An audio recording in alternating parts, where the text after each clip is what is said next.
A evolução é um fato, e se você negar qualquer aspecto da evolução, você é um negacionista.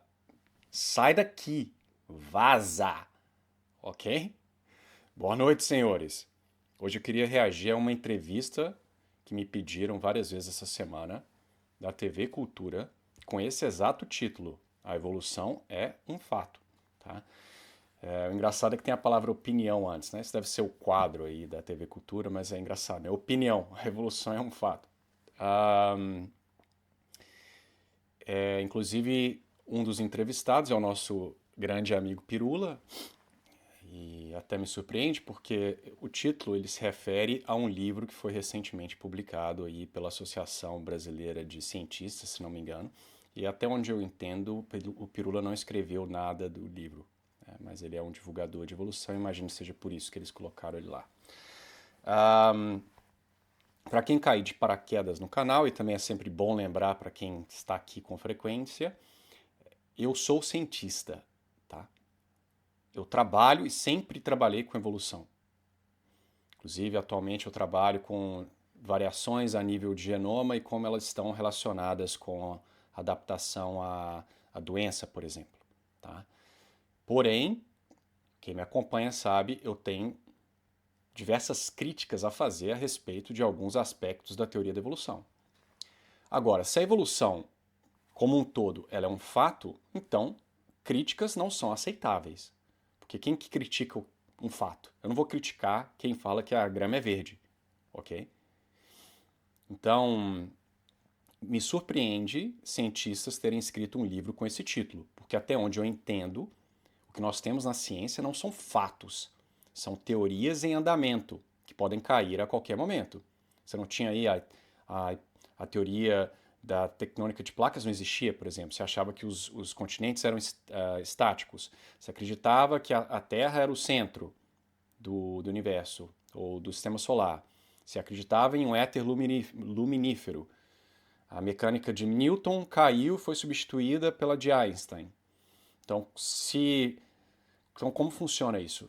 Isso, ao meu ver, tratar uma teoria como um fato é eliminar o debate, é colocar essa teoria em um estado de dogma, que é completamente contrário ao que a ciência, aos princípios da ciência moderna, tá? Então, mas vamos ver, né? O que eles querem dizer por evolução nesse caso. Vamos ver o que eles vão dizer sobre isso.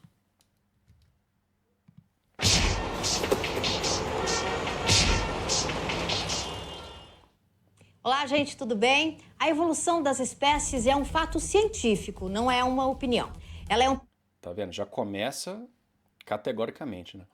E qual que é a diferença entre um fato e um fato científico? Por que tem que qualificar? Então, o fato científico é diferente de um fato convencional? princípio fundamental da ciência moderna e é importante que a gente ressalte isso em tempos de negacionismo. Nossa, eu vou ter que ficar parando a cada 5 segundos, né? Negacionismo é um termo que eu detesto. É uma palavra inventada recentemente. Você olha aí no Google, coloca negacionismo, uso ao longo do tempo. Você vai ver que é uma coisa completamente recente. E é igual aquele hábito que tem pessoas aí no Brasil de chamar a pessoa de nazista. Isso é uma estratégia, basicamente, do livro de 1984. Você cria palavras para eliminar a discussão. Porque se o cara realmente um nazista, então você não vai prestar atenção no que ele tem a dizer, porque ele é um nazista.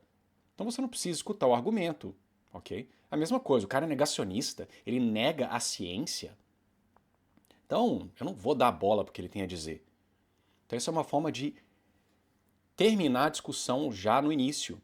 Isso é uma estratégia opressora, ditatorial, por assim dizer, quando é usada de forma, não por um indivíduo, mas como é usada da forma que é hoje, pela mídia, para controlar o discurso, é ditatorial, né? É manipulativa.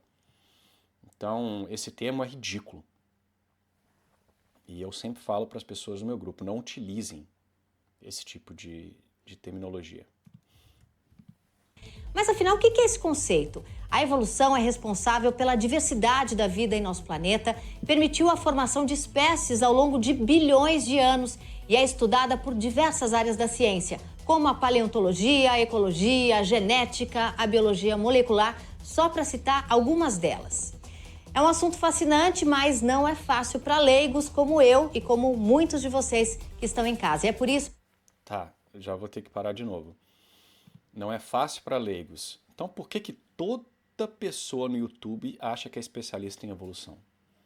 Você não vê esse tipo de atitude quando se trata de cálculo diferencial, quando se trata de física quântica. Você não vê o cara em um comentário sobre vídeo de física quântica especializado corrigindo os outros no comentário, porque ele sabe mais que você. Por outro lado, na evolução, qualquer vídeo que você vê sobre evolução, se tiver alguém fazendo qualquer crítica, aparece 400 pessoas leigas, nunca fizeram nem uma graduação, que se metem a tentar te corrigir. Quantas pessoas não vêm no meu canal dizendo que eu não entendo nada de evolução, sendo que eu trabalhei com evolução a vida inteira e tentando me corrigir? Então, me parece que a evolução é fácil, porque todo leigo acha que é especialista. E de fato, eu concordo, ela é fácil, porque os princípios da teoria da evolução, os princípios, não os pormenores, são extremamente básicos. Tá? Então você dizer que existem variações em uma população, algumas variações conferem vantagens, e os indivíduos que têm aquela variação têm uma maior probabilidade de sobreviver e passar aquela variação para frente se ela for herdável, então qualquer um entende isso. E se você convencer a pessoa que esse princípio básico é a fonte de toda a diversidade na vida da Terra, então o cara se sente extremamente inteligente, porque ele sabe como se deu a origem dos dinossauros, ele sabe por que ele está aqui, e ele causa essa certa vaidade, né? Porque a vasta maioria das pessoas não saberia descrever os princípios da física quântica.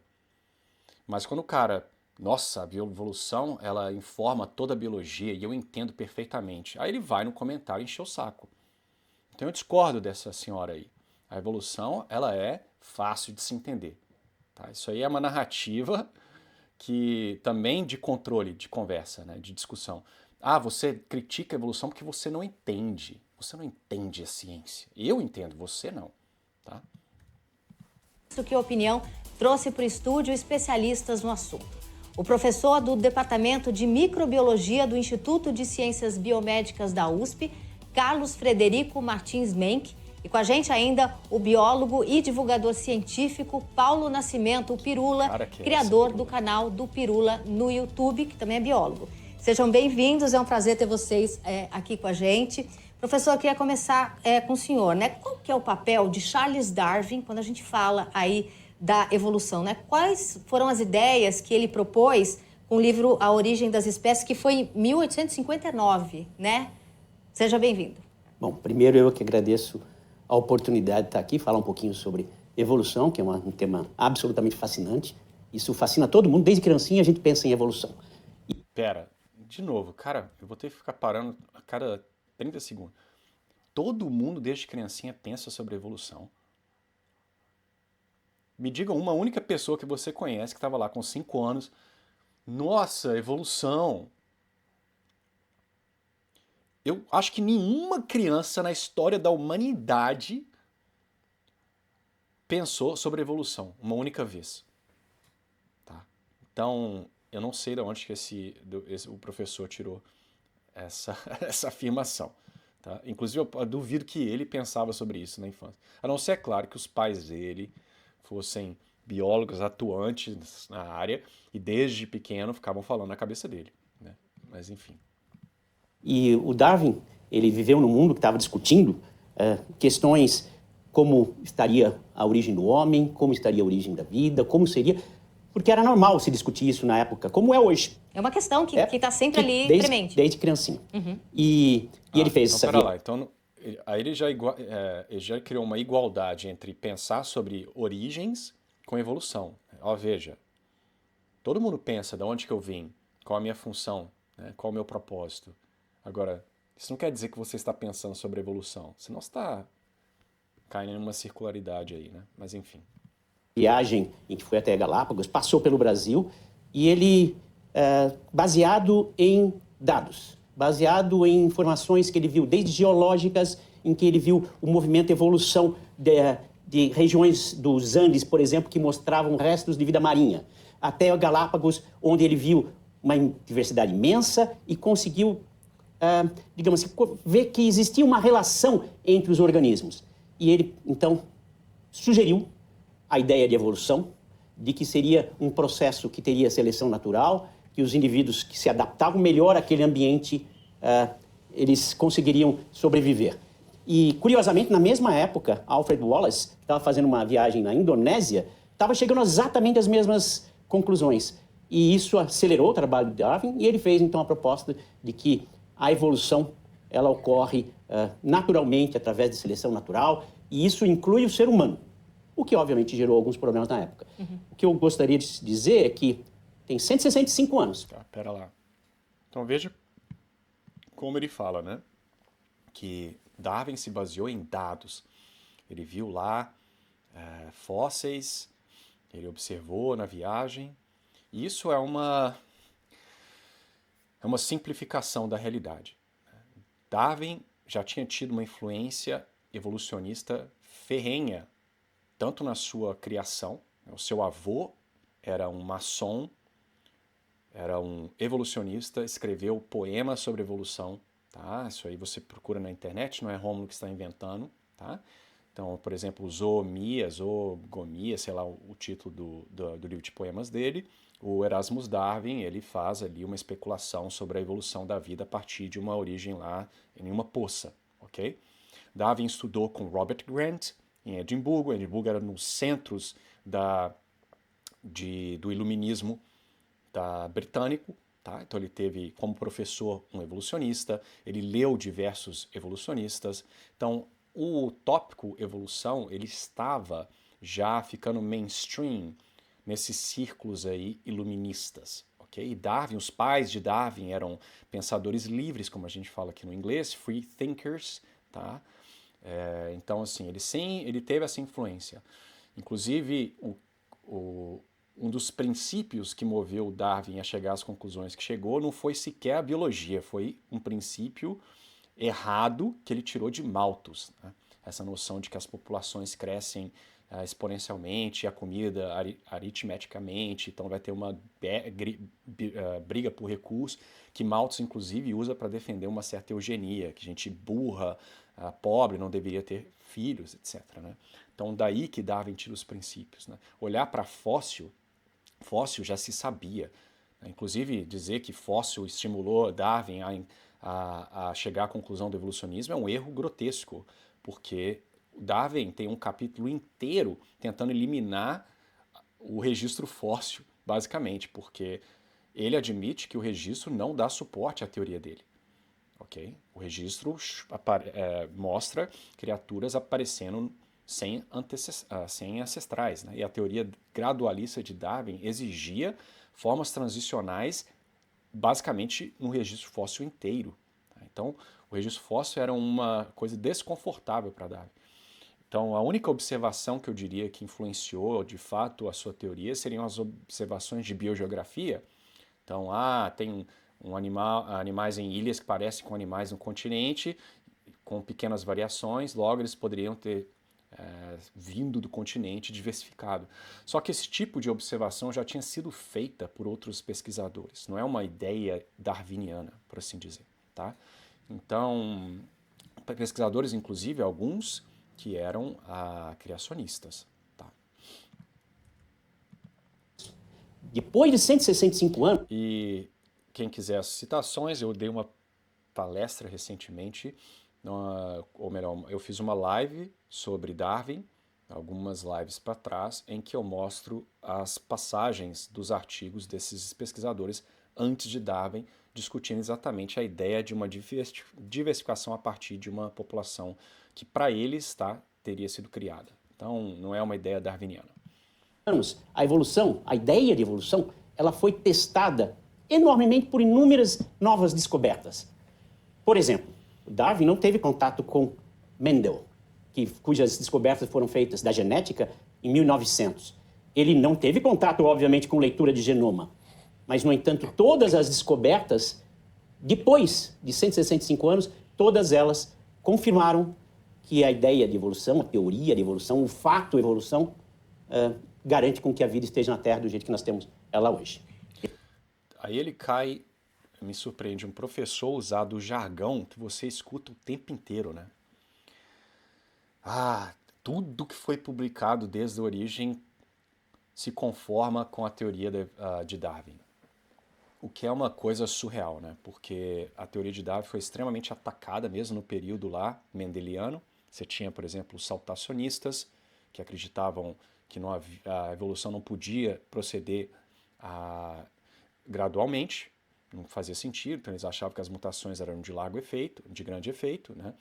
Então, você dizer que toda a pesquisa até o presente momento dá suporte à teoria da evolução, isso é uma insanidade. Né? Por exemplo, nós escutamos por décadas que o DNA não codificante era lixo e provava a evolução, porque somente um processo que não tem um fim, que procede ao acaso, de forma cega, geraria um acúmulo de genes que não funcionam, de um genoma que é totalmente lixo.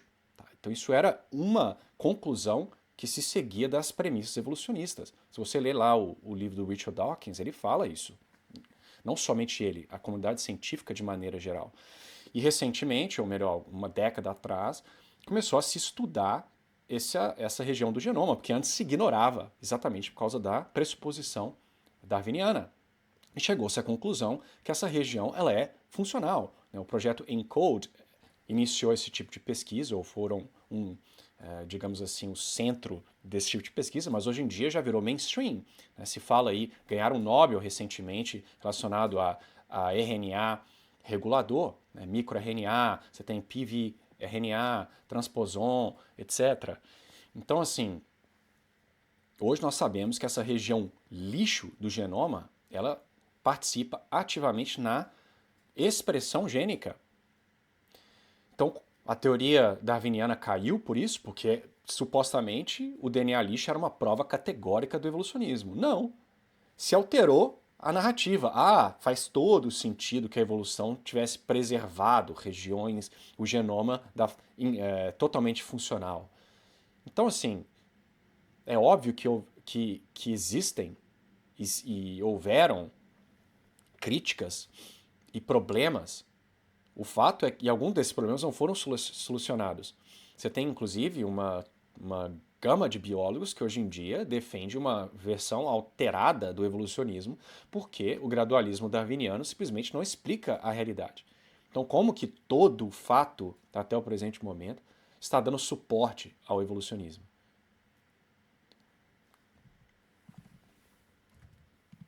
Pirula, queria aproveitar o gancho da seleção natural que o professor trouxe. Você que é um comunicador científico que fala fácil no YouTube para as pessoas, explica para a nossa audiência o que é esse conceito de seleção natural.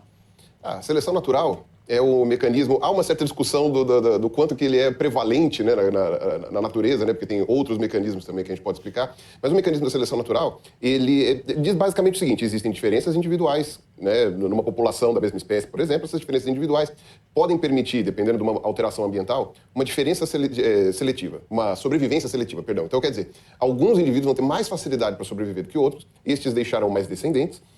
Esses descendentes, presumivelmente, vão herdar dele essas características que vão permitir uma melhor sobrevivência. E aí, em determinado ponto, toda a população vai ser composta por esses indivíduos com essa determinada adaptação, enquanto os outros vão ser extintos.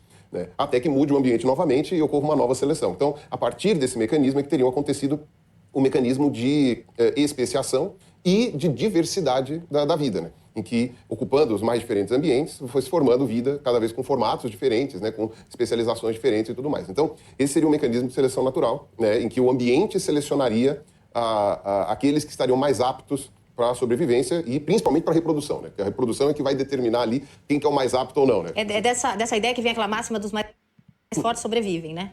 Pera lá. Nossa. Já vi que vou ficar aqui 2 horas. Então vejam lá.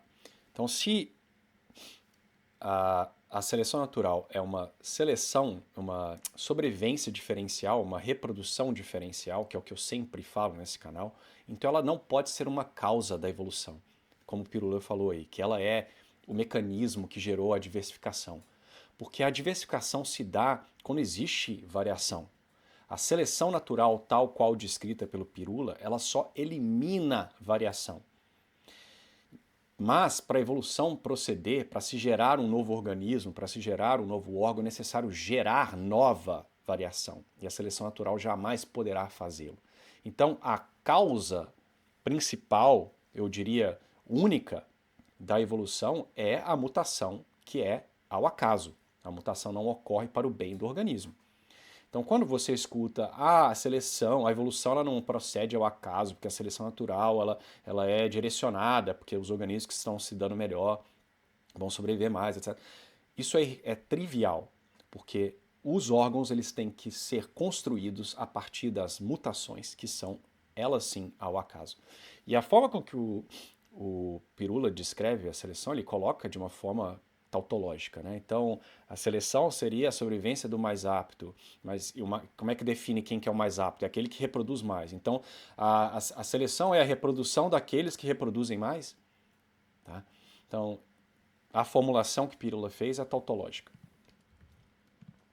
E os mais fortes sobrevivem caso a força seja aquilo que está sendo selecionado. Naquele momento. Naquele momento, não necessariamente a força. Às vezes é capacidade de camuflagem, às vezes é a velocidade, às vezes é até a miniaturização. Obviamente que uma seleção natural vai ser diferente nos polos do que é na região tropical. Obviamente que numa região que você tem muita floresta, você tem então a vida interferindo na vida, ou seja, a existência dos vegetais é que vão determinar a seleção dos animais, por exemplo, ou dos fungos, e vice-versa, enquanto que em áreas de deserto, por exemplo, você tem uma outra cobertura vegetal, ou às vezes nenhuma, e aí essas áreas, então, você vai ter uma seleção diferenciada. Então, quer dizer, a vida, ela passa a ter uma relação entre o biótico e o abiótico, rocha, temperatura, água, não sei o que lá, e entre si, a vida se relaciona entre si também. E isso vai gerando as pressões seletivas para a sobrevivência.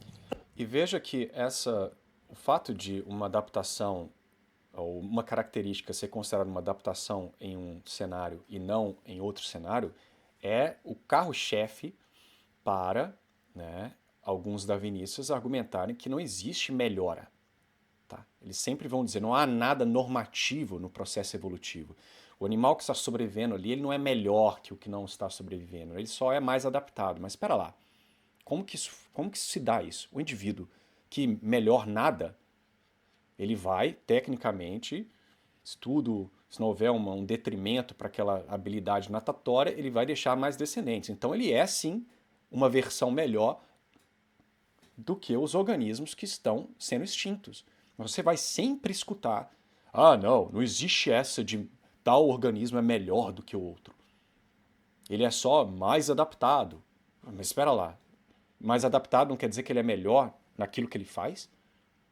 Então a evolução ela não está produzindo organismos de certa forma melhores, ao menos se você usar como referência os organismos que eles estão derivando a partir. Então vejo essa questão normativa que é sempre, mais uma vez, para não dar a intenção, não dar a impressão de um certo propósito no processo evolutivo, que não há uma melhora, uma coisa meio platônica, um ideal, eles vão negar o óbvio. Um organismo que ao meu ver, se o organismo sobrevive mais do que o outro porque está mais adaptado, então ele é um organismo melhor, não? Professor, a Academia Brasileira de Ciências lançou esse livro aqui, A Evolução é Fato, reafirmando isso como um fato comprovado, não uma opinião, uma teoria que não tenha fundamentação científica. Por que vocês lançaram esse livro? O que tem aqui dentro e por que esse título tão forte? A ideia, na verdade, ela existe desde que a Academia Americana lançou um livro, em 2008. Só que o livro americano ele é muito mais filosófico, o título já mostra isso, é Ciência, Evolução e Criacionismo. Então ele discute essa questão do criacionismo em relação à ciência propriamente dita. A Academia Brasileira de Ciências decidiu fazer diferente, decidiu fazer um livro próprio com fatos científicos. Por isso, o título inicialmente nem era esse, mas a gente evoluiu e no final a gente falou assim, gente, o que a gente está mostrando aqui são fatos científicos. E a gente teve a feliz ideia de buscar trabalhos brasileiros que aconteceram durante esses 165 anos, que corroboravam a ideia de ciência. E ele abrange tudo. Outra feliz ideia foi chamar geólogos para falar sobre a origem do universo e a origem da Terra, e para falar qual o papel da Terra e da vida na biosfera. E o livro está cheio de informações interessantes de crises climáticas, por exemplo, que ocorreram nos primeiros bilhões de anos, os primeiros 3 bilhões de anos. Na verdade, a gente termina basicamente com um capítulo também que foi muito legal, Evolução em Tempo Real, que fala sobre o vírus da Covid. Então, pera lá. Os americanos tiveram mais prudência e fizeram um livro com um título um pouco mais abrangente. Os brasileiros resolveram. Veja como é um pouco contraditório, né? Porque ele vai dizer: não, o nosso livro é cheio de fatos científicos.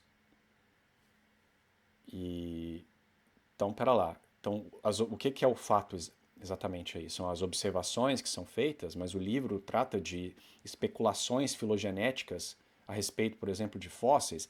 Especulações filogenéticas essas que caem com frequência. Tá? Quantas vezes, pelo menos do ponto de vista molecular, quando as filogenias são feitas, você troca o gene, a filogenia anterior cai. Recentemente foi publicado um artigo na Science, se não me engano, que basicamente alterou aí diversos agrupamentos dentro das angiospermas. Eu imagino que se você alterar os genes envolvidos, apesar de que acho que da Science eles usaram o genoma inteiro, você vai encontrar uma resposta diferente. Então, assim, o que é o fato exatamente? É o fato que eles são ancestrais e a relação a gente ainda está tentando descobrir, mas da onde que vem a credibilidade para você dizer, então, que todos são descendentes de um só? Qual é o fato científico que dá suporte a isso? Então vejam que é muito temerário, né, você colocar um título com essa...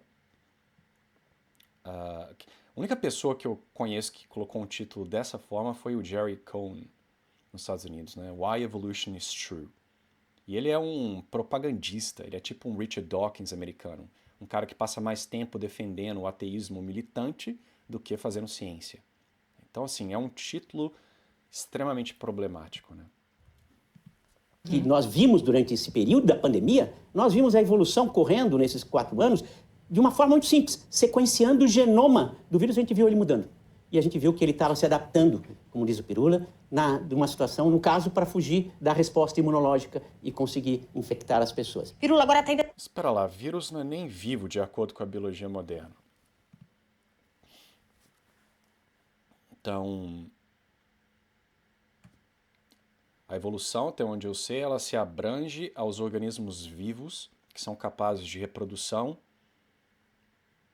Mas, enfim, isso aí vai entrar em uma discussão que alguns vão dizer que o vírus é vivo, etc. Mas, enfim, mas veja que agora o fato da evolução se trata apenas o quê? De variações a nível genômico dentro de uma espécie de vírus. Tá? Que ninguém vai negar. Então, basicamente, a evolução agora se tornou mudança.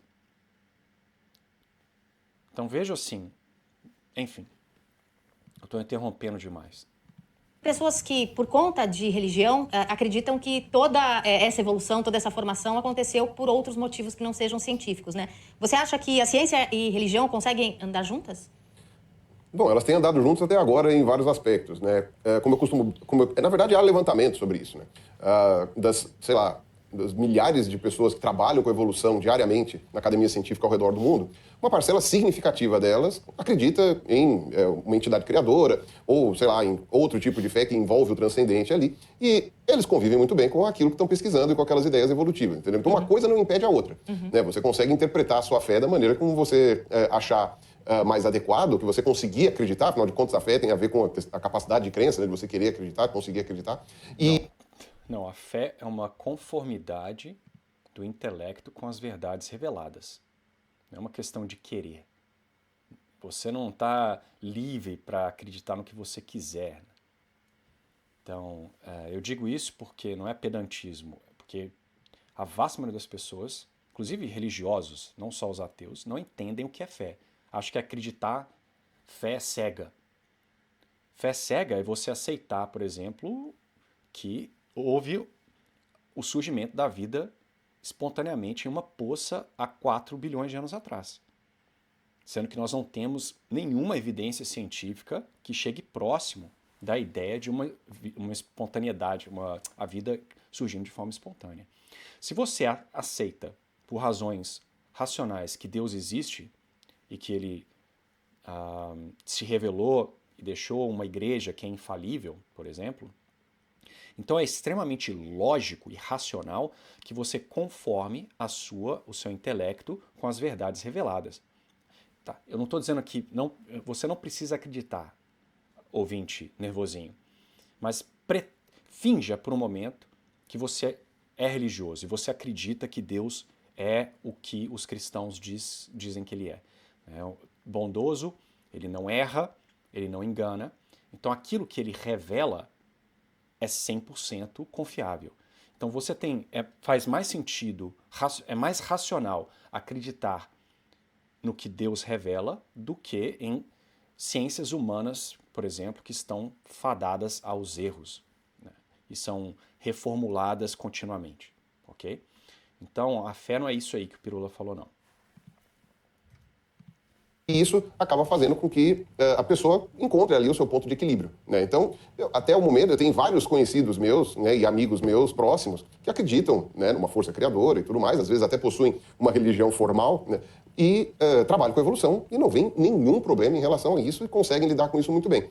São algumas vertentes, né, que preferem levar em consideração de maneira literal alguns tipos de escritura, né, como a gente pode considerar principalmente o Velho Testamento e também, mais fora do país do que aqui também, o Corão, né, prefere levar essas escrituras ao pé da letra e, portanto, interpretar a realidade a partir delas.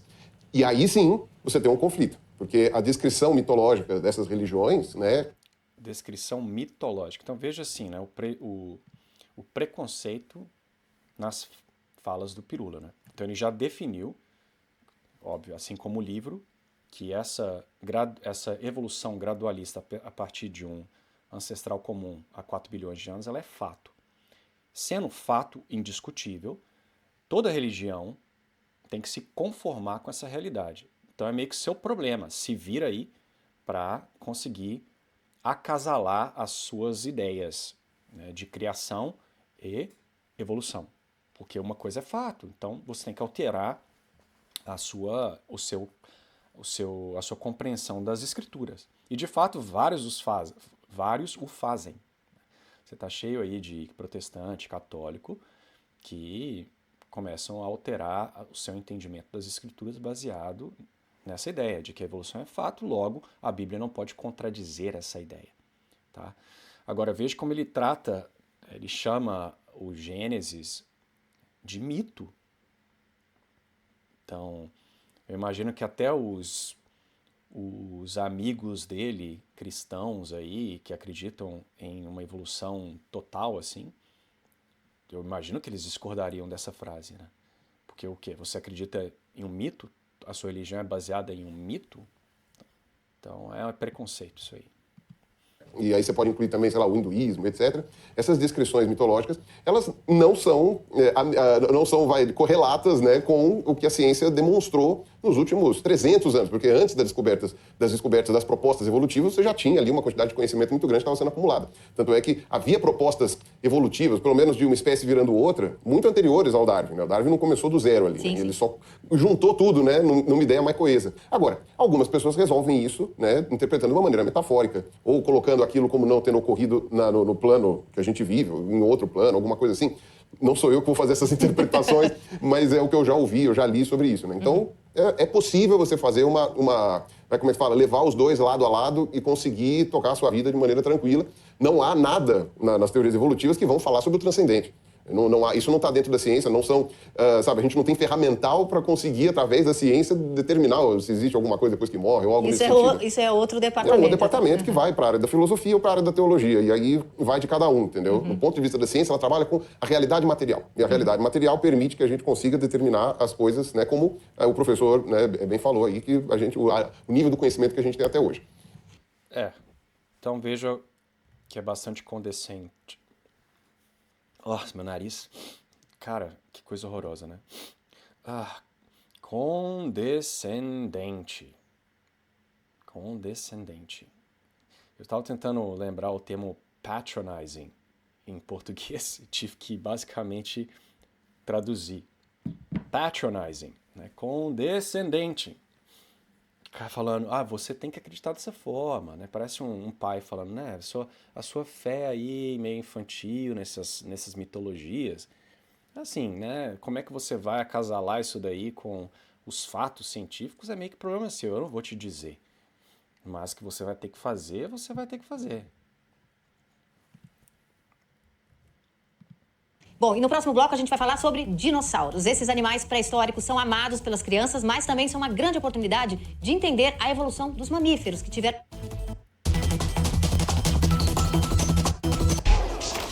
de Ciências Biomédicas da USP, Carlos Menck, e também o biólogo. E divulgar a produção científica é muito mais do que falar de avanços tecnológicos. Muitas vezes é falar do passado para entender o presente.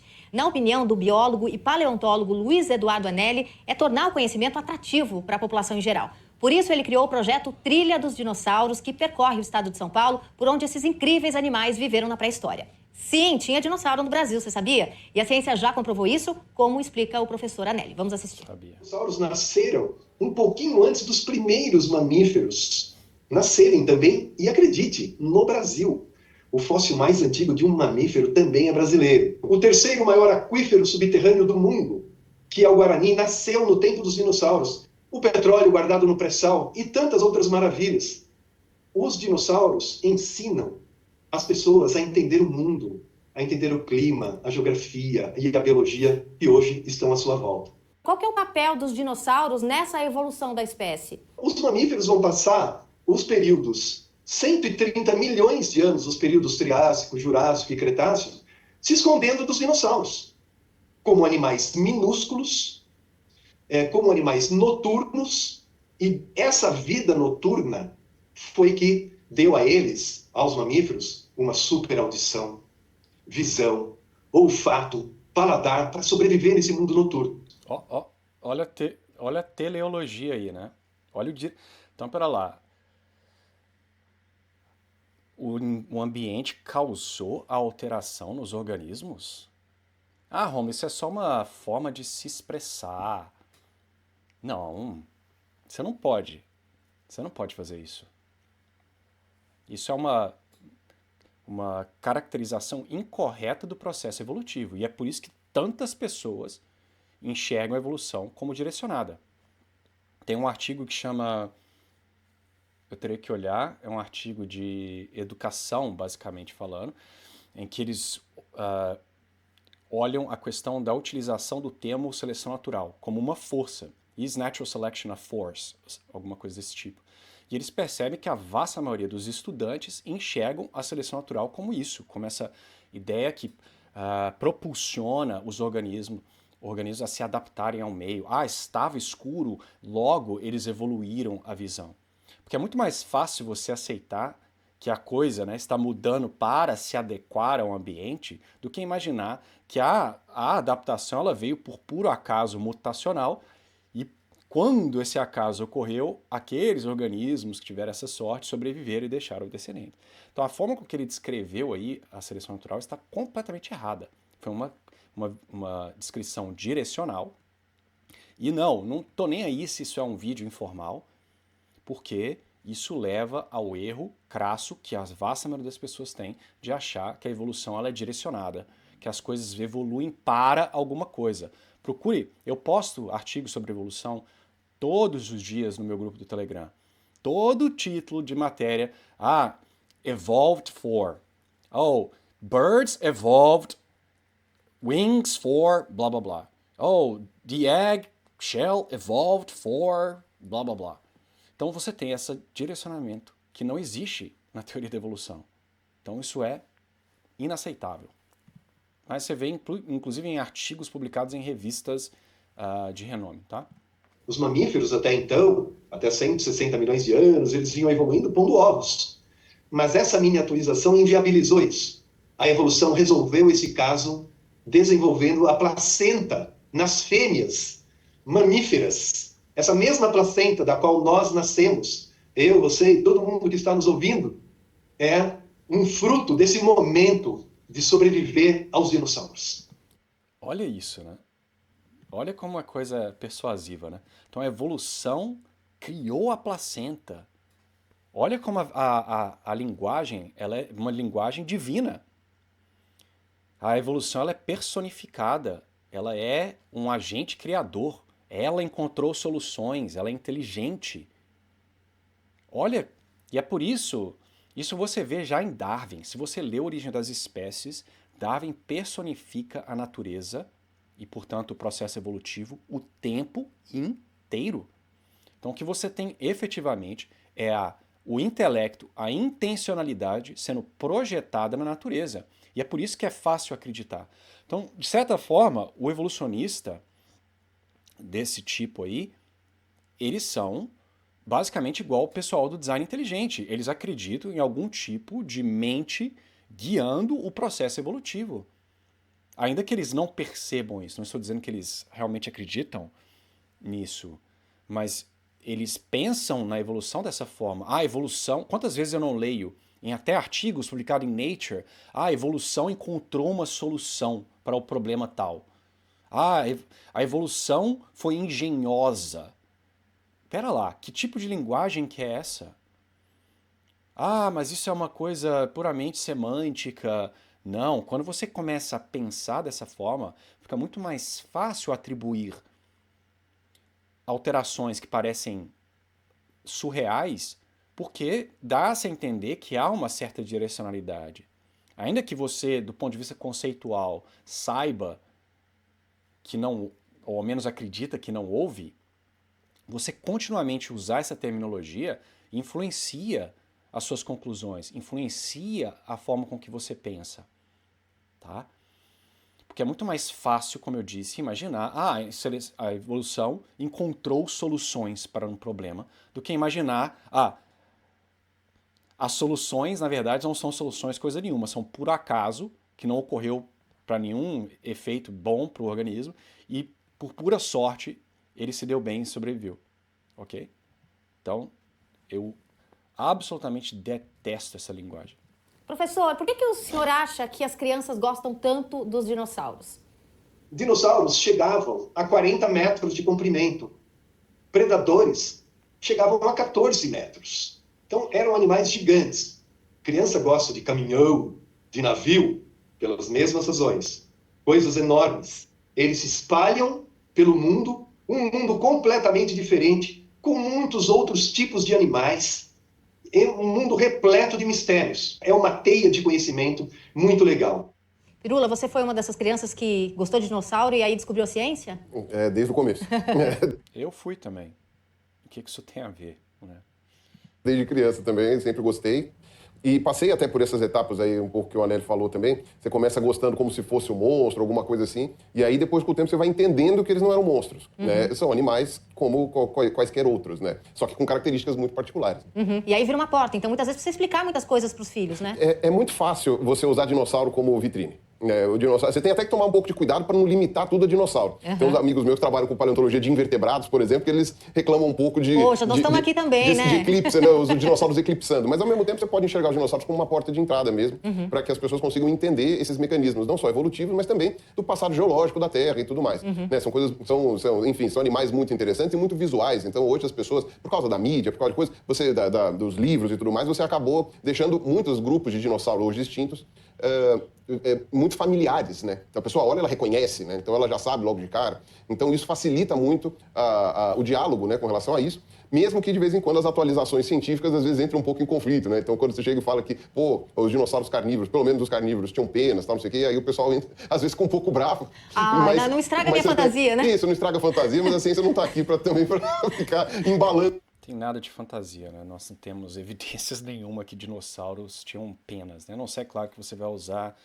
vai dizer lá os Coephus, Archaeopteryx, dentre outros, que serão classificados como aves, né? Então, assim, nós não temos uma evidência contundente de que dinossauro tinha pena, né? Isso aí você vê essas pinturas aí de T-Rex com pena, Velociraptor com pena, isso aí é uma extrapolação baseada na hipótese de que as aves descendem dos dinossauros.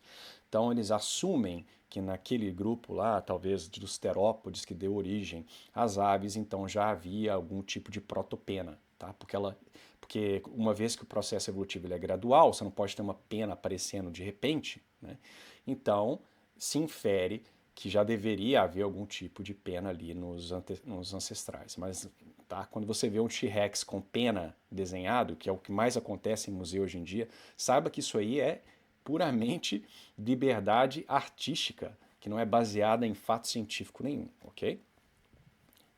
Isso para mim devia ser proibido, né? Porque isso não é baseado em uma evidência científica real sobre o Tiranossauro Rex, por exemplo, e sim uma inferência que está ancorada em uma hipótese. Tá? Igual neném as pessoas, né? Todo mundo tem que entender as atualizações científicas. Né? Professor, o professor Anelli falou dos mamíferos, né? O que a ciência, né, já mostrou em relação a eles? Os Homo sapiens, eles surgiram há quantas centenas de mil anos, né? Qual que é a data desse fóssil mais antigo e que pode pertencer ali ao ser humano moderno?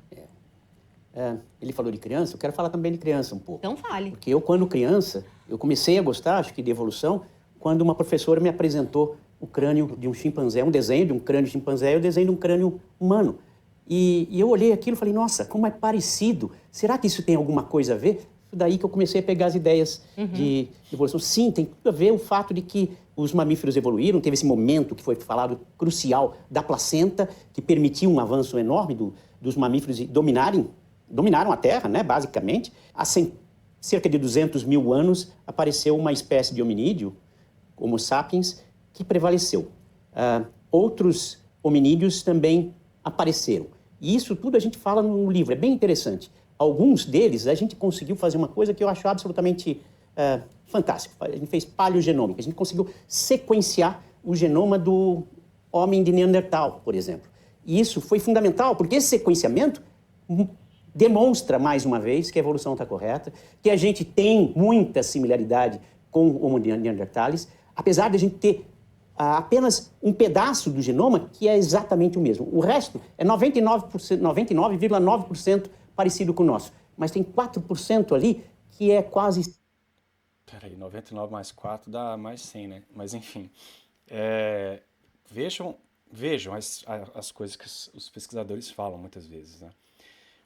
E aí que eu falo, um dado científico, ele é confundido como uma evidência de evolução. Você ter alelos, né, não um pedaço do genoma, mas alelos que parecem ter sido herdados do dito Neandertal, prova o que exatamente? Para qualquer pessoa com um mínimo de conhecimento de filosofia, a ideia de que Neandertal era uma espécie diferente, por quê? Porque um osso aqui no crânio tinha um volume diferente, ou algum paleontólogo quiser me dizer, eu estou extremamente interessado em saber quais são as características diagnósticas de um Neandertal. Porque se o Neandertal ele era um homem, né, ele fazia exatamente as mesmas coisas que o dito Homo sapiens faziam. Né? Faziam ferramentas, eram capazes, obviamente, de simbolismo, já que faziam ferramentas, pinturas, enterravam motos, eram humanos. Então, basicamente, o que você está dizendo é que o fato de que nós temos alelos que são, a frequência dos nossos alelos são, de certa forma, herdadas desse cruzamento com neandertais, então você está só confirmando aquilo que era óbvio para qualquer pessoa com mínimo conhecimento de filosofia, que eles são simplesmente humanos. Inclusive, vários geneticistas aceitam isso ultimamente. Tá? Só que não é ruim para a historinha dizer que eles são simplesmente homens. Aí você tem que falar, é uma espécie de hominídeo, porque aí você ganha o Nobel, né? Olha lá, a gente mostrou. Então, basicamente, você está dizendo que homens tinham relações sexuais com bestas, porque se não eram homens, se você for cristão, você acredita que Deus coloca uma alma imortal ali no homem, e que o homem ele tem um intelecto e a vontade, que são imateriais, e é criado a imagem e semelhança de Deus. Então, nós somos, enquanto homens, nós éramos capazes de cruzar com um hominídeo que não tinha alma imortal. Então, os filhos dos homens com os neandertais eram híbridos de duas espécies diferentes, uma delas criada à imagem e semelhança de Deus, e outra que era, sei lá, irracional, um brutamonte, um animal um pouco mais inteligente que os outros, é isso? Tem alguns teístas evolucionistas que aceitam essa posição. Agora, você olha, vai mais para trás, você pega Homo erectus, você pega o esqueleto de Homo erectus, é um esqueleto de um homem. Homo erectus fazia ferramenta, fazia fogo, tinha pintura. Era um homem. Então, o que é a evolução aqui no caso? Que você está discutindo. Então, você chamaria de evolução o fato que a população São Paulina, no Brasil, tem vários alelos que são mais presentes no Japão. Porque houve uma mistura de japoneses com São Paulino lá, brasileiro, quando eles imigraram. Isso é evolução? Porque é isso que aconteceu no caso do Neandertal. Neandertal e Homo sapiens eram humanos, tá? Talvez estivessem geograficamente separados em algum momento na história, mas, enquanto homens, não há nada de surpreendente que eles tenham tido filhos, sendo de populações distintas, e que esses filhos tenham alelos que são mais ou menos frequentes em uma ou outra população humana. Então é isso. Só que se você vender a sua ciência como isso, não é tão excitante, né? Mas se você falar, Neandertal era um hominídeo e hibridizou com o homem moderno, e hoje você tem alelos, eles não vão falar alelos, né? Vão falar genes de Neandertal que fazem tal e tal. Hoje em dia eu vi um artigo falando que você tem resistência ao Covid por causa dos genes do Neandertal. Aí, cara, a ideia ela vem demais, né? Então é isso que é a prova? Cara, essa entrevista é muito desapontante, viu? 100%. Então, isso mostra que a gente teve cruzamento entre o Homo sapiens e o Homo neanderthalis. Mas também mostra que provavelmente ali a gente já era duas espécies. E o Homo neanderthalis não existe mais. É a demonstração que existe extinção. Tá? Então a gente tem realmente... que existe extinção? Isso... Qual é vou repetir. Alguém fale nos comentários qual é a característica diagnóstica de Neandertal. Eles vão te dar, provavelmente, alguma descrição patética de formato de osso. E se você pegar a espécie humana atual, né, que eles consideram espécie humana atual, você vai ver uma variabilidade gigantesca, né, em, por exemplo, aspectos craniais. O próprio formação óssea ela é extremamente plástica. Se você comer só comida mole desde o início da sua vida, toda essa região aqui sua vai alterar, ok? Se você alterar a sua dieta, nós temos aí evidências de, por exemplo, raposas, o formato cranial, a morfometria das raposas que comem comida em cidade, de lixo, comparada com as raposas selvagens, é diferente. Se você pegar javali domesticado, que come ali ração, e comparar o crânio dele com o crânio de um javali selvagem, há uma morfometria diferente. Então, os ossos são extremamente plásticos. Se você colocar uma criança dentro de uma caixa, criar ela dentro de uma caixinha, e ele não pode sair daquela caixa da comida, então ele vai ter uma deformidade óssea enorme. Tá? Então, assim, você tentar usar caracteres ósseos para diagnosticar se era uma espécie diferente, quando você tem evidências muito mais contundentes de que é a mesma coisa, né? Tinham inteligência, pintavam, faziam ferramentas, estavam tendo relações e filhos com os ditos humanos. Então, qual é o caractere diagnóstico, meu? Cara, isso me deixa maluco. Essa evolução, desde os primeiros primatas, que gerou os primatas modernos, chimpanzé, ser humano, orangotango, gorila, nós todos estamos aqui. Não é que nós somos descendentes do chimpanzé. Nós evoluímos a partir dos mesmos primatas. Ou seja, Pirula, a gente tem um ancestral em comum com os chimpanzés. Não é que, né, a gente ouve, o homem veio do macaco. Não, a gente tem um ancestral em comum. Na verdade, a gente tem um ancestral em comum com todo mundo, né? A gente tem um ancestral em comum com todas as pessoas, né? Ainda que a gente não consiga rastrear agora, mas nós três somos parentes, em algum nível. Nós somos, das espécies vivas hoje, o chimpanzé é a mais próxima, o chimpanzé e o bonobo, né? Que é um outro tipo de primata lá da África Central. Se você for um pouco mais para trás, tem um ancestral em comum com os gorilas, depois com orangotangos, com gibões. E aí, se você for indo para trás com todos os mamíferos, e todos os répteis e os anfíbios, até que você consegue chegar até no parentesco com, sei lá, o gato, o cachorro que você tem na sua casa, com, sei lá, o pé de alface que você tem na geladeira, sabe? Então é isso. É isso que a turma do Evolução, um fato que é te convencer que você e a ameba são parentes um do outro. E eu desafio alguém a me mostrar que tal relação é um fato científico. Eu estaria disposto, como estou, a aceitar que a variação na frequência alélica em uma população ao longo do tempo é um fato, ela ocorre. Agora, você categoricamente afirmar que uma ameba e um homem são parentes um do outro, isso exige algumas provas bem contundentes. Você fazer árvorezinha filogenética e apontar similaridade a nível genético, isso não é prova. Porque é isso que tem que ser provado. A similaridade entre organismos, a gente já sabe que elas existem desde sempre. Aristóteles já fala disso, há 400 e alguma coisa antes de Cristo. A evolução está aí exatamente como uma hipótese para explicar a similaridade. Então, você dizer, nosso genoma é parecido com o genoma do chimpanzé, logo nós temos um ancestral comum. Isso é circularidade. Você tem que me dar um mecanismo contundente para explicar a origem do homem a partir de um primata. Você tem que dar um mecanismo contundente para explicar como se deu a diversificação da vida na Terra a partir de um ancestral comum. Você tem que dar uma explicação contundente de como, em um intervalo de alguns milhões de anos, que em tempos geológicos não é nada, você já tinha, de acordo com o artigo aí da Nature, ou me esqueço agora qual revista, mas acho que era Nature, afirmando que o Luca, o primeiro ancestral comum universal lá, ele já tinha 1000 e cacetada de gene. Então, como você consegue gerar um organismo em alguns milhões de anos, já com ATPase, já capaz de tudo que o Luca era capaz, com a quantidade de genes que tinha, é isso que você tem que explicar. Então, eu dizer que nós sabemos isso como um fato científico é muita pretensão. E eu falo isso enquanto cientista.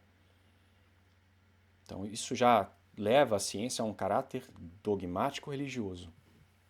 Os senhores ouviram alguma coisa nessa entrevista que os convenceu dessa realidade? Óbvio, não estou aqui não estou aqui pedindo que os dois entrevistados providenciem provas ou produzam um artigo científico ali para entrevistador e comecem a discorrer sobre detalhes de filogenética. Mas até o presente momento, do ponto de vista mais leigo, assim, os senhores estão convencidos? Consegue chegar até o ancestral em comum que você tem com as bactérias do teu intestino. Então, quer dizer, nós temos um ancestral em comum com todas as formas de vida, pelo menos é isso que todas as pesquisas demonstram, né? A questão é, alguns ancestrais... Todas as pesquisas demonstram? Todas as pesquisas. Qual pesquisa que demonstra isso, Pirula?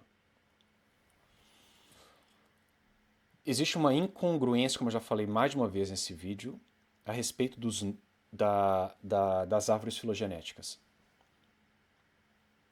Mais uma vez, citando o Darwin, o Dawkins. O Dawkins falou lá para a década de 90 que a expectativa dele, e que ele tinha com absoluta certeza, é que qualquer árvore de gene que você fizesse, você tentasse montar uma filogenia baseada no gene X ou Y, ia dar a mesma história, porque os organismos, eles vivenciaram a mesma história. Os genes estão contidos nos organismos, e esse organismo, portanto, ele teve uma história e os genes seguiriam a história do organismo. O que nós encontramos é o contrário. Você tem uma péssima resolução exatamente nos nodos que são grandes. Então você não consegue fazer uma resolução de quem é parente de quem a nível, sei lá, de ordem. Toda hora que você roda uma análise dá uma diferente. Uma hora cachorro é mais parecido com isso aqui, outra hora a hiena é felídeo, outra hora a hiena é canídeo, e a coisa muda. Então, pera lá. Então, onde que está aí essa certeza categórica aí que o Pirula tem de que todos os dados científicos comprovam essa ideia que ele está promulgando? Então, quando sai um artigo que completamente joga para o lixo a topologia anterior de uma árvore filogenética, isso aí está corroborando essa ideia? Quando você não consegue fazer uma resolução dos grupos a nível, sei lá, de subordem, e você dá uma poligenia lá com 4 grupos saindo de um mesmo nodo. Nodo, eu não sei como é que fala em português. Node, nódulo, node, enfim, vocês me falem aí. Eu cometo umas gafes de vez em quando. Então essa pesquisa está confirmando o que o Pirolo está falando. Então veja como isso, a forma com que eles se expressam não parece que estão discutindo uma ciência, um ramo da ciência. Parece que estão discutindo uma Bíblia, uma religião. Mesmo o pessoal lá da física, quando eles não falam com tanta categoria assim, quando vão discutir a origem do universo. Quantas vezes esses 13 bilhões de anos aí já foi alterado? Hoje já se fala, talvez, que tenha sido 20. Hoje já estão promovendo a ideia que talvez a galáxia tenha se formado de forma um pouco diferente. Ou que as nossas ideias atuais não se conformam com o que a gente está observando em tal e tal circunstância. É assim que a ciência funciona. Mas esse pessoal aí já sabe como que a vida surgiu, como ela se diversificou, e é um fato, se você rejeita qualquer aspecto disso daí, você é um negacionista que tem que ser cancelado, perder seu diploma, ser despedido. Por quê?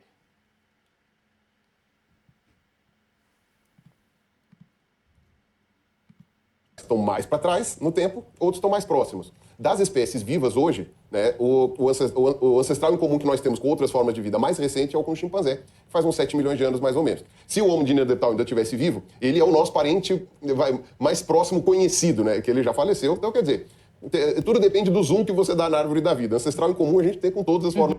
Usando esse tema aí, né, você já tem um problema, porque, usando esse exemplo dele, né, porque o relógio molecular dá o split, né? A divisão lá dos grupos, as linhagens de humano e chimpanzé há 6 milhões de anos atrás, 6,4 milhões de anos atrás.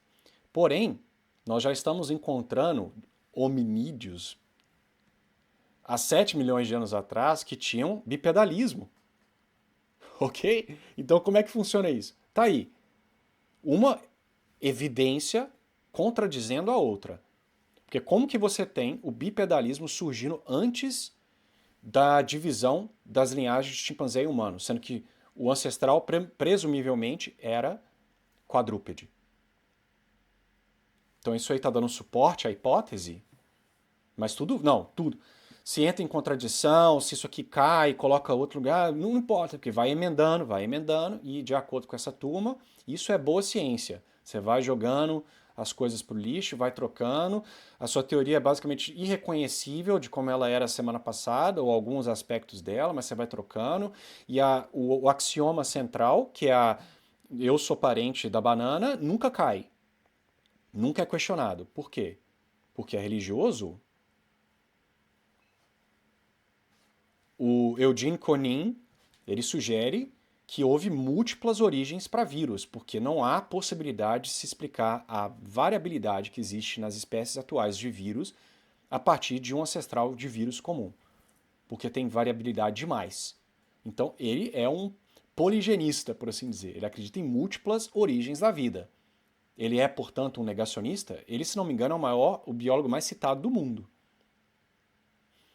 Então, se eu, por exemplo, sugerir que a evolução, sei lá, a origem da vida para os outros grupos que não sejam os vírus tenha ocorrido várias vezes e que nem todo mundo é ancestral de todo mundo, que há uma interpretação ruim a respeito das diferenças genéticas que geralmente ou similaridades que não deveriam existir e são atribuídas à transferência horizontal, eu falar, não, na verdade se dá porque a vida surgiu mais de uma vez e diversificou.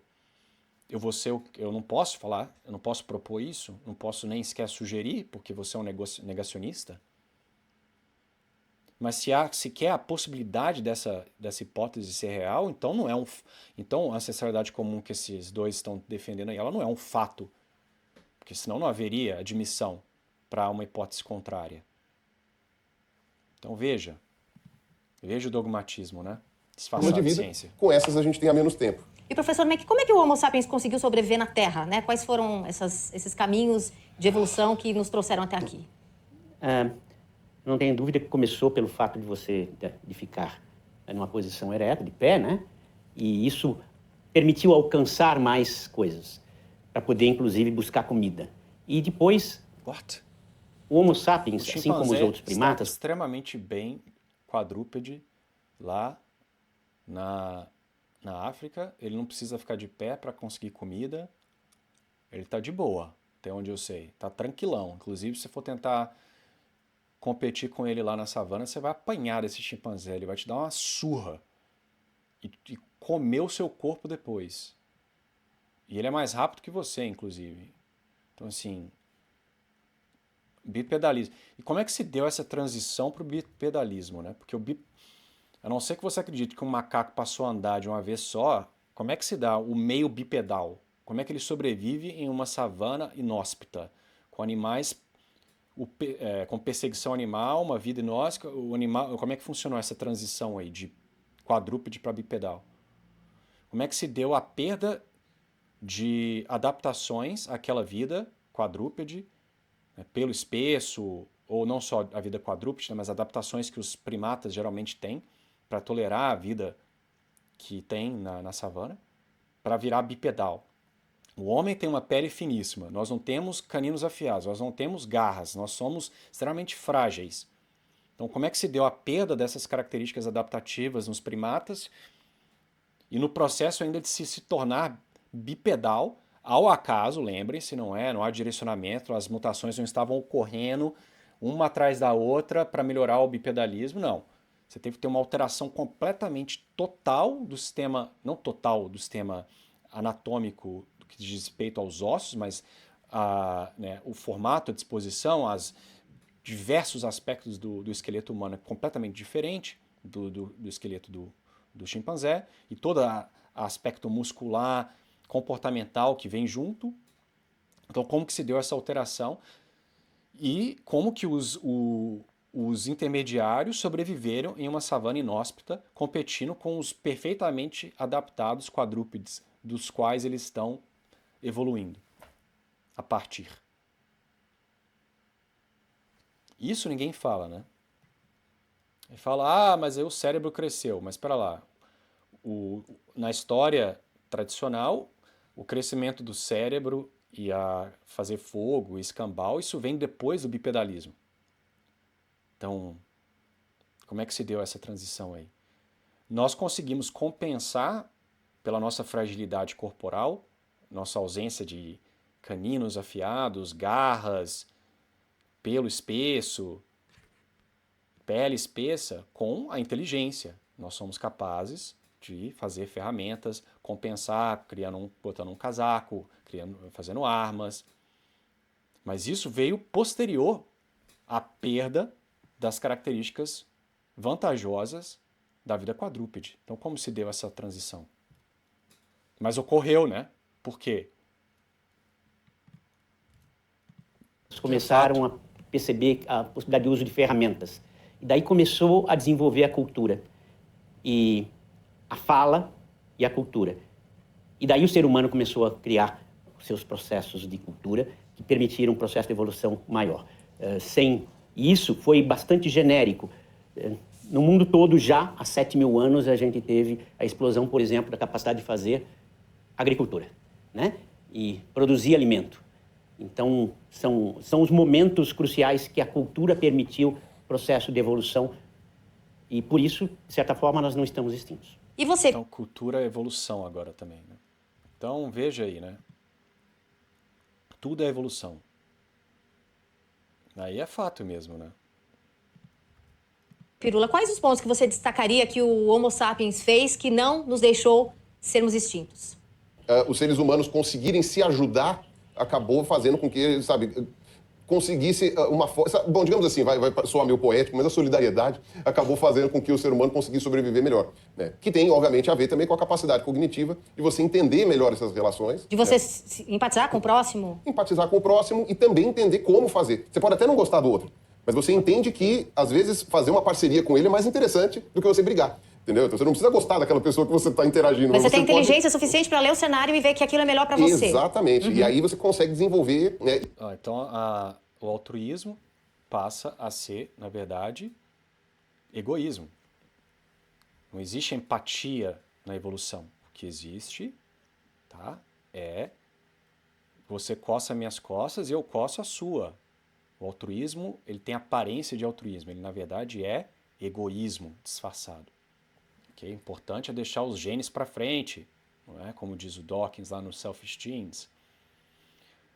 Então, assim, uma mulher, o próprio Dawkins fala, uma mulher deveria celebrar quando ela tem um filho roubado, porque ela não vai precisar dar nenhum tipo de cuidado parental. Então, Dawkins fica assim muito embasbacado de por que as mulheres ficam muito sentidas quando os filhos são tirados, porque do ponto de vista evolutivo ela deveria celebrar, porque ela vai ter um sucesso reprodutivo, a criança vai ser criada por outra pessoa e ela não vai ter que se esforçar em nada. Tá? E da onde que veio essa inteligência aí que o Pirula está falando? Porque na filosofia clássica nós sabemos que não precisa nem trazer religião, até o próprio Aristóteles lá no De Anima, o livro 3, ele já insinua que o intelecto ele é imaterial. São Tomás de Aquino, obviamente, né, também é um dogma católico, você tem que aceitar que a alma humana é imortal. Então, como funciona isso daí? Então, se você é religioso, amigo do Pirula lá, religioso, como é que funciona? Em qual momento que Deus resolveu infundir essa alma aí nesses hominídeos aí? E o hominídeo estava fazendo ferramenta antes de ter uma alma? Ele era inteligente antes da alma? Você vai cair no erro materialista de dizer que a inteligência ela é diretamente proporcional ao tamanho do cérebro. Então, então pessoas mais baixas, com o cérebro menor, elas são, né, por causa da alometria, então ela é menos inteligente que alguém muito alto, que tem um volume um pouco maior de cérebro, de acordo com a sua hipótese materialista. Como é que é? Porque essa é a hipótese, tá? Que o ser humano, à medida que a caixa craniana foi aumentando, ele foi ficando mais inteligente. Essa é a visão materialista que se defende na academia. E por que o cérebro, de repente, resolveu crescer? Ah, porque começou a comer carne. Hoje em dia, não, você não pode comer carne, não, que é coisa de burro, tá? Mas foi o que salvou os homens lá e fez eles ficarem inteligentes no passado. Mas hoje em dia, coma vegetais e coma insetos, tá? Mas foi a carne que deixou o pessoal inteligente lá. Então, é isso aí. E essa parte inventiva também é importante, né? Então você desenvolve certas coisas para falar, ó, então é o seguinte, vamos guardar comida aqui, vamos fazer a coisa de outro jeito, vamos não sei o quê. E fora também, esse lance de andar em pé é uma coisa muito interessante, né? Porque o ser humano sempre gosta de andar. Ele sempre gosta de andar, a gente evoluiu para correr, na verdade. Então, tipo... evoluiu para correr. De novo, a linguagem teleológica direcionada. Chegou em tudo quanto é canto. O ser humano chegou em tudo quanto é canto, chegou andando ou navegando. Cara, isso é muito impressionante. E essa capacidade deliberativa, capacidade de, né, eu vou guardar uma ferramenta para mais tarde, vou pensar, vou carregá-la, vou fazer isso. Isso envolve propósito, isso envolve algo, né, um direcionamento que os filósofos várias e várias vezes já afirmaram que isso exige, portanto, uma teleologia, isso exige um não materialismo. Inclusive, esse é um dos grandes problemas da filosofia materialista, é tentar explicar o que a gente chama no inglês de aboutness, né? Algo que é sobre algo, essa intencionalidade, que seja de um pensamento, você está pensando, projetando, essa direcionalidade, ela não é aceita no materialismo, então ela tem que ser explicada, explained away. Então, da onde que vem isso aí? Se você é um ateu materialista. Impressionante. Então, acho que a capacidade de se espalhar também é uma coisa que faz com que... Porque mesmo que você tenha populações que tenham morrido aqui ou ali, não sei o quê, você tinha ser humano em outro canto, indo para não sei o quê. A gente chegou em todos os continentes, né? Se você for levar em conta depois que desenvolveu uma navegação mais avançada, a gente chegou em todas as ilhas, a gente chegou em todos os lugares, a gente chegou na Lua. E, tipo, o ser humano, ele é muito bom em migrar, ele é muito bom em se espalhar e ir para os outros lugares. E isso para a sobrevivência é essencial. Se você for pegar como espécie como um todo, a chance de você extinguir a espécie inteira é muito pequena, porque mesmo que aconteça uma tragédia em algum lugar, você tem ser humano no mundo todo, né? Então a chance de você extinguir o ser humano é pequena, ainda que o ser humano esteja se esforçando bastante para se extinguir. Estamos trabalhando duro para isso. Estamos trabalhando para isso, Bom, antes de encerrar, eu queria... Eles começaram com o Gênesis materialista e agora chegaram no Apocalipse, né? No final. Vou mostrar o livro do Pirula, Darwin Sem Frescura, e agradecer muitíssimo a presença do professor do Departamento de Microbiologia. Tá. Então é isso. Eu fiquei extremamente desapontado com esse vídeo. Espero Eu esperava mais, tudo bem que é uma entrevista informal em um canal TV Cultura, né? Mas eu deixo aí para vocês, vocês estão convencidos? Assistindo isso daí, parece realmente dois cientistas falando sobre um tema que informa toda a biologia moderna, que é a teoria mais substanciada. Is that a word? Substantiated? Mais, sei lá, mais forte que existe, né, junto com aí as teorias da física. Vocês foram convencidos? Você saiu, você assistiu essa entrevista e falou, cara, realmente, eu e a ameba, eu tinha certas dúvidas, mas eu e a ameba devemos ser parentes mesmo, né? Mas enfim, eu vou tentar ler esse livro da Academia de Ciência. Mais uma vez, eu sou um evolutionary biologist, tá? Não tenho uma boa tradução para isso para o português, mas eu trabalho com evolução, eu aceito diversos dos postulados da evolução, mas eu não tenho essa imprudência de afirmar que a ideia de que a vida surgiu espontaneamente há 4 bilhões de anos e tudo se originou a partir dessa primeira vida nesse intervalo curto de tempo, porque você tem já no Cambriano praticamente todos os filos dos animais hoje vivos, né? Então você tem aí, e antes disso você tinha vida praticamente, né, os primeiros milhões e milhões de anos a vida era praticamente unicelular, né? Então de repente você tem uma explosão de organismos, tem diversas explosões no registro fóssil, a própria diversificação dos mamíferos que eles falam aí é totalmente, todas as ordens aí de mamíferos elas aparecem abruptamente depois do Cretáceo. Ah, mas houve uma explosão radiativa porque houve nicho vago para eles explorarem. Veja o direcionamento. Só porque existe um nicho vago não significa que a mutação vai, portanto, aumentar a probabilidade de ela vai aumentar em probabilidade de ocorrência, e não vai aumentar a probabilidade dela ser benéfica para aquele nicho, tá? Então, dizer que houve uma explosão radiativa em todas essas explosões, porque a evolução de repente teve capacidade de gerar coisas que antes havia um impedimento por causa da ocupação do nicho, é atribuir direcionamento e é assumir que as mutações elas ocorrem com a frequência que você acha que elas têm que ocorrer em um intervalo curtíssimo de tempo e que elas estão sempre aí em potência para gerar outros organismos, mas o que impede essa diversificação é exatamente a falta de espaço viável ou de nicho viável. Então assim, eu não me dou por satisfeito com as explicações atuais para essas explosões, por exemplo, e eu não acho que nenhum cientista tem uma boa explicação, ok? E é extremamente temerário, imprudente de chamar, portanto, uma hipótese de fato. Se limite a dizer aquilo que é observável. É fato que variações ocorrem nas espécies ao longo do tempo, é fato que a adaptação ocorre. Muitas das vezes, essas adaptações elas não se dão por mecanismos evolutivos, porque plasticidade não é evolução, de acordo com o neodarwinismo, porque não há alteração na frequência alélica, então o organismo se adapta por plasticidade. Então, tem muito ainda que se... A vida ela é extremamente complexa. Nós não conseguimos compreender sequer coisas simples como a física, tá? Ainda que a física tenha seus cálculos aí extremamente complexos, o objeto de estudo da física é extremamente simples. Você está lidando com partículas, com planetas. A vida é muito, não infinitamente, mas ordens de magnitude mais complexa. E nós não temos sequer certezas de como o universo funciona, ainda debatemos o que é matéria escura, o que é aquilo, qual a idade das galáxias, e você já está dizendo que nós sabemos categoricamente como a vida surgiu e diversificou, vida esta, que é ordens de magnitude mais difícil de compreender do que o universo, que segue leis relativamente simples. Que tipo de teoria que é essa? Isso para mim parece um evangelho. Okay? E não convida a boa ciência.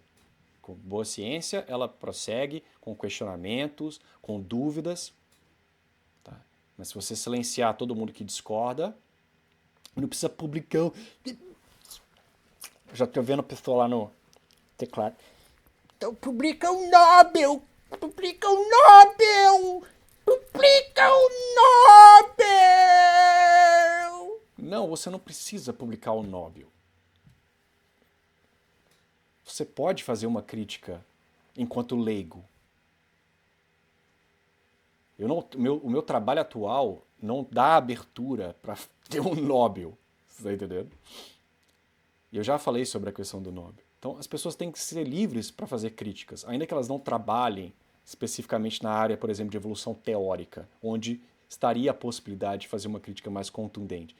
O pesquisador, muitas vezes, ele está ocupado com 3 projetos da área dele, ele não tem condições de parar tudo para escrever um artigo teórico ou filosófico para criticar aspectos da teoria. Todas as críticas que eu faço à evolução nesse canal, por exemplo, elas já foram feitas por outras pessoas. Talvez a única novidade que eu digo que é muito, não diria exclusiva minha, mas que é mais rara, é dar uma interpretação mais filosófica, de viés tomista. Isso falta. Agora, as críticas propriamente ditas, o aspecto da mutação não ter velocidade céu acaso, as explosões no registro fóssil, dentre outras que eu faço, elas são críticas que são feitas frequentemente na academia. E você pode fazer as mesmas críticas que eu faço, desde que você não questione a ancestralidade como universal. Se eu estivesse aqui falando, olha, me parece que a ancestralidade como universal ela não é bem suportada pelas evidências, mas se eu estivesse falando, não, eu acho que isso aí é um fato, nós estamos apenas discutindo de como se deu a evolução, que é o que nós deveríamos, é o que a teoria tem que explicar, né, cara? São exatamente os mecanismos e como se deu a diversificação. Nós ainda não decidimos como ocorreu, só sabemos que ocorreu. Se eu estivesse falando dessa forma, ninguém encheria o meu saco. Mas por que eu falo que é exatamente pelo fato de nós não entendermos sequer como se dá o processo de adaptação? Toda hora a história muda, que o mais prudente é dizer que nós não sabemos se houve uma ancestralidade comum universal. E que aceitar isso se trata de um ato de fé, baseado simplesmente nas similaridades que os organismos têm uns com os outros, que podem ser explicadas de outra forma. Tá? Então é isso. Enfim, esse vídeo está longuíssimo, então tenham uma excelente noite e fiquem com Deus.